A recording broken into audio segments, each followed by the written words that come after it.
নমস্কার বন্ধুরা, আমার চ্যানেলে আপনাদের স্বাগত জানাই। আজকে আমি আপনাদের বানিয়ে দেখাবো গন্ধরাজ লেবন ইলিশ। প্রথমে আমি মাছটাকে ভালো করে ধুয়ে নুন হলুদ মাখিয়ে রেখে দিয়েছিলাম।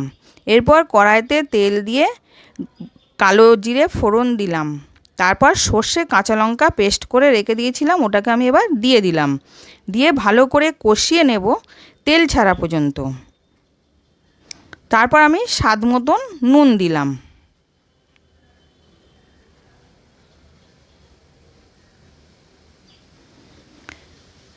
এবার তেলটা ছেড়ে গেছে, আমি জল দিয়ে দিলাম।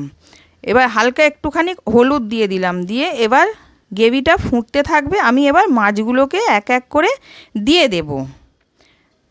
দিয়ে ওপর দিয়ে আমি কাঁচা লঙ্কা কুচিয়ে রেখেছিলাম দিয়ে দিলাম। আমি এবার চাপা দিয়ে রেখে দেবো মাছটা সেদ্ধ হওয়া পর্যন্ত। এবার মাছটা সেদ্ধ হয়ে গেছে, আমি ওর উপরে লেবুর খোসাটা একটুখানি কুড়ে রেখেছিলাম দিয়ে দিলাম। 1 চামচ লেবুর রস দিলাম আর একটু লেবুর পাতা দিলাম। দিয়ে এবার আমার মাছটা রেডি। আশা করছি আজকের ভিডিওটা আপনাদের ভালো লেগেছে। আমি আবার হাজির হব এক মজার রেসিপির সাথে।